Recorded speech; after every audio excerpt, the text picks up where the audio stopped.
Hello అండి, అందరూ బాగున్నారా? ఈరోజు మా ఇంట్లో చేపల వేపుడు పులుసు అండి. రెసిపీ అయితే మీకోసమే.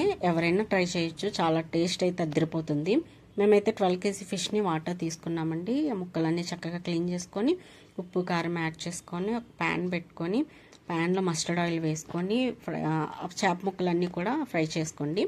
ఇప్పుడు స్టవ్ ఆన్ చేసి కడాయి పెట్టి కడాయిలో ఆయిల్ వేసుకొని జీరా ఆవాలు వేసుకొని చిట్టపట్లాడాక ఆనియన్ పేస్ట్ వేసుకోండి.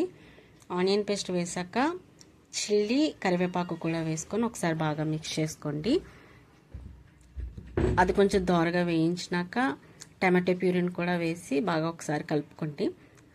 మనకు ఆయిల్ పైకి తేలేంత వరకు వేయించి అల్లం వెల్లుల్లి ధనియా జీరా 3-4 కలిపి మిక్సీ పట్టించుకొని ఆ పేస్ట్ని ఒక 2 స్పూన్స్ వేసుకొని ఒకసారి కలపండి. తర్వాత ఉప్పు, సరిపడా కారము, రుచికి సరిపడా ఉప్పు కారం వేసుకొని బాగా మిక్స్ చేసుకోండి. మిక్స్ చేసుకున్నాక మనము ముందుగా నానబెట్టుకున్న చింతపండు రసాన్ని కూడా వేసుకొని ఒకసారి బాగా కలుపుకోవాలండి. కలుపుకొని మూత పెట్టుకొని ఆయిల్ పైకి తేలేంత వరకు ఒకసారి మరిగించుకోండి. మరిగిన తర్వాత మనం ఫ్రై చేసుకున్నాం కదా ముక్కలు, ఆ ముక్కలన్నీ కూడా ఒకదాని తర్వాత ఒకటి వేసుకొని మరలా ఒకసారి మూత పెట్టేసుకోండి. మూత పెట్టేసుకొని ఆయిల్ పైకి తేలి కూర దగ్గరికి అయ్యేంత వరకు ఒకసారి ఉడికించుకోండి. పెద్ద టైం పట్టదండి, ఓన్లీ 5 to 10 minutes పడుతుంది ముక్కలు పులుసులోకి వేసిన తర్వాత.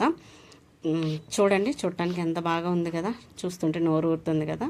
లాస్ట్లో కొంచెం కొత్తిమీర వేసుకొని దించేసుకోండి. సర్వ్ చేసుకుంటే వేడివేడి అన్నంలోకి చాలా టేస్టీగా ఉంటుందండి. ఇది నైట్ వరకు ఉండనవసరం లేదు, వెంటనే తిన్నా టేస్ట్ అయితే అదిరిపోతుంది. ఎమ్మి చేపల వేపుడు పులుసు ready. Thank you so much అండి.